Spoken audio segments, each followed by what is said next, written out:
avançamos pelo tempo do Advento, alcançando neste domingo, o terceiro domingo do Advento. Foi acesa a terceira vela da coroa, indicando a nossa proximidade da festa do Santo Natal. Neste domingo, o intitulado Domingo Gaudete, Domingo da Alegria, a Igreja expressa, se revestindo com a cor rosa, a sua alegria pela proximidade da festa do Natal do Senhor. Ao mesmo tempo, pela escuta atenta da profecia de Sofonias, nos alegramos porque vislumbramos esse Deus que foi anunciado pelo profeta Sofonias, que viria ao encontro do seu povo. Ele veio uma primeira vez e virá uma segunda vez.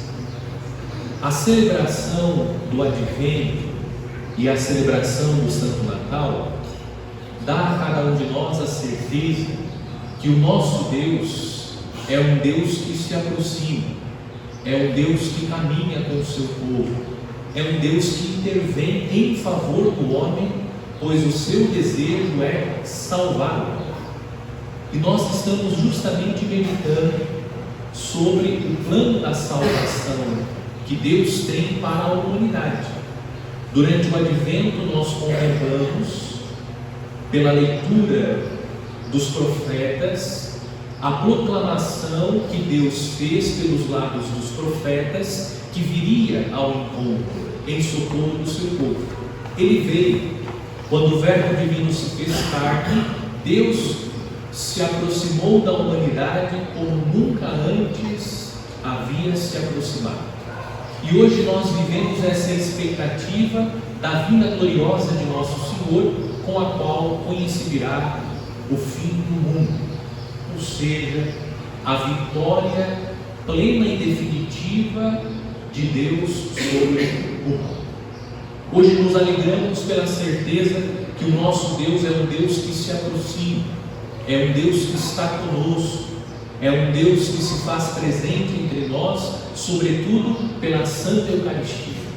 O próprio Deus está entre nós, e nós podemos comungar o corpo de nosso Senhor, para estabelecer com Ele esta comunhão profunda de vida, para sentirmos a sua proximidade. Ele quer estar tão próximo de nós, que entra na nossa alma através do véu do sacramento da Eucaristia.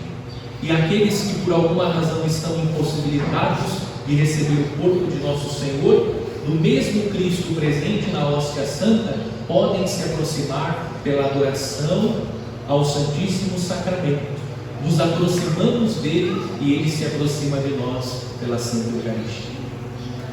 Seguindo com a caminhada que estamos realizando, é importante ter presente para a meditação da liturgia da palavra do terceiro domingo o caminho que nós já percorremos. Iniciamos no primeiro domingo do Advento, ouvindo de Cristo: ficai atentos e orai sem cessar. A nossa meditação se desenvolveu tendo presente, sobretudo, o versículo citado. Nós corremos o risco de ficar distraídos, e hoje, sobretudo, a nossa distração ela se dá diante das telas. Ficamos de tal modo voltados para as telas que nos esquecemos do essencial. Trata-se de uma distração contemporânea, uma distração da nossa época.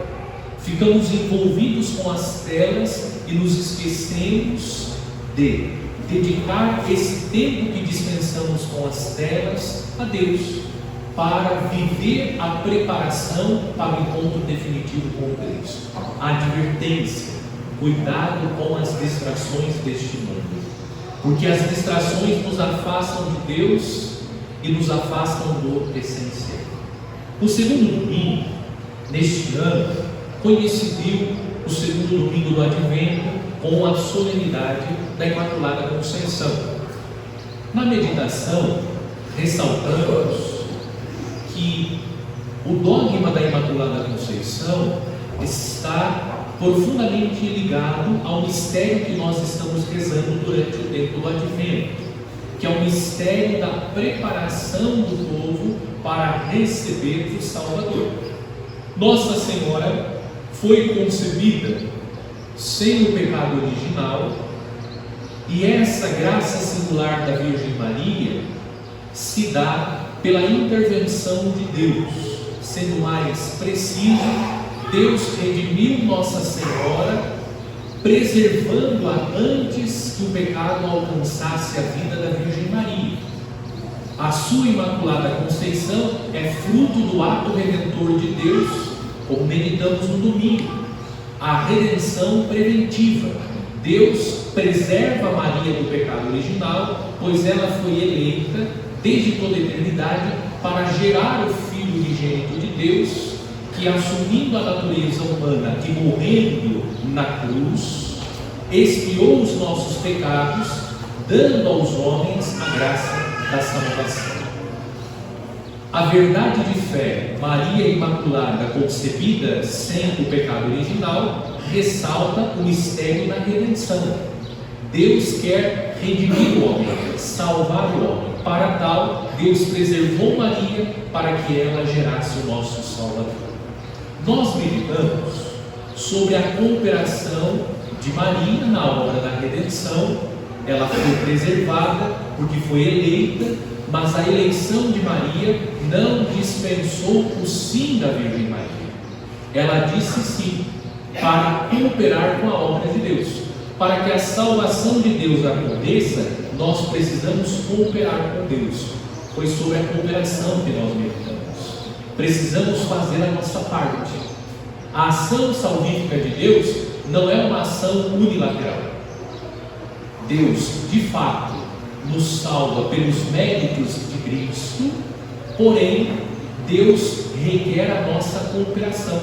Nós precisamos cooperar com Deus. E essa cooperação se concretiza na busca sincera do homem pela sua própria conversão. Mudar de vida para que a graça da salvação possa atingir a sua plenitude em cada um de nós. Faço essa retrospectiva para meditar o Evangelho deste domingo, pois o Evangelho deste terceiro domingo do Advento, ele traz a figura de João Batista. João Batista é o último dos profetas do Antigo Testamento. E João Batista tem um diferencial em relação aos profetas do Antigo Testamento. Os profetas do Antigo Testamento, aqueles que vieram antes de João, eles anunciaram a chegada do Salvador, contudo, eles não fizeram a experiência que João Batista fez. João Batista está anunciando a chegada do Salvador, como os profetas do Antigo Testamento, porém João Batista anuncia e vê o Salvador. João Batista está anunciando uma profecia, João Batista está preparando o caminho para a chegada do Salvador, e essa preparação, a pregação de João, ocorre a partir do olhar de João Batista. João Batista está olhando para Jesus, o Salvador, e indicando Jesus, pregando e indicando que Jesus é o Cordeiro de Deus. João prepara o povo para receber Jesus, aquele que os olhos de João estão contemplando. E João Batista, ele prega, preparando o caminho para o Salvador, reconhecendo a sua missão na obra da salvação. E João Batista também batiza. A pregação de João é uma pregação que conclama ao povo a conversão.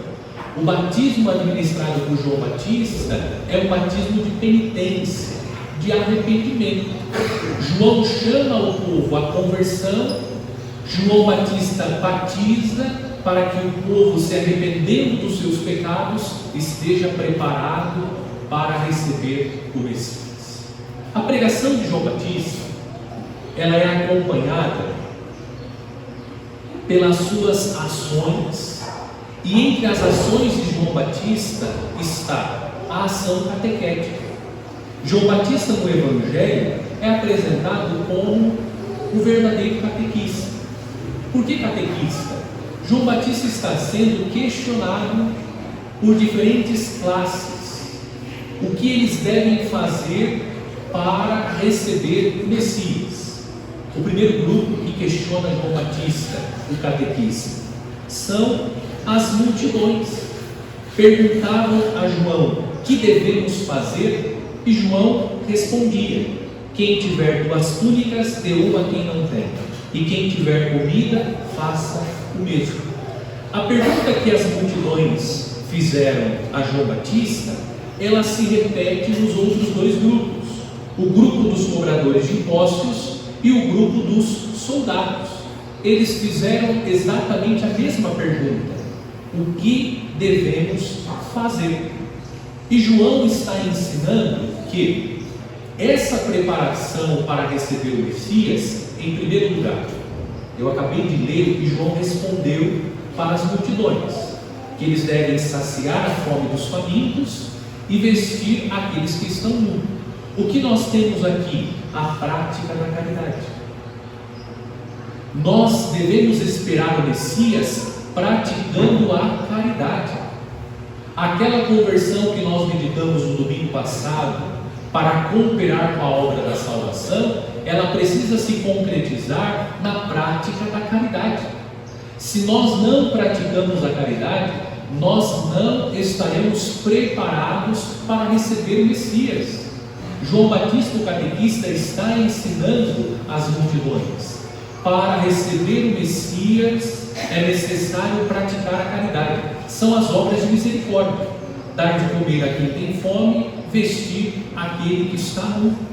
Inclusive Jesus, no capítulo 25 de São Mateus, no contexto do discurso sobre o juízo final, Jesus cita exatamente as obras de misericórdia: dar de comer a quem tem fome, de beber a quem tem sede, visitar o doente, aquele que está na prisão. O contexto do Evangelho deste domingo também nos remete ao juízo. João Batista termina a sua catequese dizendo: ele virá com a pá na mão, vai limpar sua eira e recolher o trigo no celeiro, mas a palha ele a queimará no fogo que não se apaga. Essa é uma referência ao juízo. Nós passaremos pelo juízo de Deus. Como que nós nos preparamos para celebrar o Natal e para aguardar a vida gloriosa de Cristo? Praticando a caridade. Não é suficiente para nós cristãos esquentar todo domingo o banco da igreja se não existe um comprometimento, se não existe da nossa parte práticas de caridade em favor dos necessitados. O cristão é alguém que tem como característica a prática da caridade. É fundamental na vida cristã praticar a caridade. Nos preparamos para receber Jesus e para celebrar o Natal praticando a caridade. Essa é a primeira orientação de João Batista. Agora vem a segunda. Os outros 2 grupos, a mesma pergunta: o que devemos fazer? O que João respondeu para os cobradores de impostos? João disse: não cobreis mais do que foi estabelecido. O que João respondeu para os soldados: não tomeis à força dinheiro de ninguém, nem façais falsas acusações, ficais satisfeitos com o vosso salário. O que João Batista está ensinando? Que nós precisamos esperar o Messias abandonando as práticas pecaminosas. O que faziam os cobradores de impostos? Roubavam o povo. Eles acresciam ao valor estabelecido pelo império valores, e esse excedente era colocado no próprio bolso. Os cobradores de impostos eram pecadores públicos, roubavam o povo. João Batista está dizendo: não cobreis mais do que foi estabelecido. É preciso abandonar a prática do mal. O que faziam os soldados? Os soldados usavam a força para extorquir o povo, faziam uso da violência para extorquir o povo. E João Batista vai dizer: não tomeis à força dinheiro de ninguém, não façais falsas acusações, ficais satisfeitos com o vosso salário. se nós praticamos a caridade, mas não abandonamos as práticas pecaminosas, nós não estaremos preparados para um ponto definitivo com Cristo. E eu preciso dizer que muitos cristãos católicos, muitos, não são poucos, dizem exatamente isso: eu faço caridade, eu sou uma pessoa boa, mas continuo praticando o mal. João Batista está dizendo que as duas coisas precisam acontecer. Se nós praticamos a caridade, mas não abandonamos as práticas pecaminosas, nós vamos fazer aquela experiência que João está dizendo, isto é, a palha será queimada, nós seremos condenados. As duas coisas precisam acontecer. É necessário praticar a caridade e romper com as práticas do mal. Posso dar alguns exemplos. O marido, ou mesmo a mulher, diz assim: o marido, eu mantenho a minha casa, não falta nada para a minha família, tudo que os meus filhos precisam, a escola está sendo paga, a melhor escola, tudo aquilo que ele necessita, os remédios, a comida, o passeio, eu cumpro com as minhas obrigações. Se eu sou infiel de vez em quando, não tem problema. Por quê? Eu sou um bom marido, estou mantendo aquilo que preciso manter, estou cumprindo com as minhas responsabilidades. Ou mesmo a mulher, eu mantenho a minha casa limpa, cumpro com as minhas obrigações, ajudo no orçamento da casa, mas se sou infiel de vez em quando, não tem nenhum problema. Veja que nós vamos adotando práticas que são práticas contrárias à nossa fé, mas como nós buscamos praticar a caridade, nós entendemos que não precisamos abandonar as práticas pecaminosas. João Batista está ensinando que é necessário abandonar. Também existe um outro lado da moeda. Alguns que dizem assim: eu não faço mal para as pessoas. E não faz mesmo. E você pergunta: qual é o bem que você faz? Não faz o bem. Nós precisamos ter as duas coisas: praticar a caridade e deixar a prática do mal. É necessário, irmão e irmã, fazer um exame de consciência. É necessário que nós aproveitemos as oportunidades que Deus está concedendo. A oportunidade para que nós nos preparemos para o encontro definitivo com Cristo. Como está a nossa prática da caridade? Nós estamos praticando a caridade? Manifestamos esse amor que nós como cristãos devemos manifestar pelo próximo? E nós estamos lutando para abandonar as práticas do mal?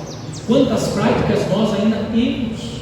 A mentira, a fofoca e tantas outras coisas que nós temos e que nós já nos habituamos a tê-las, e não há mudança de vida.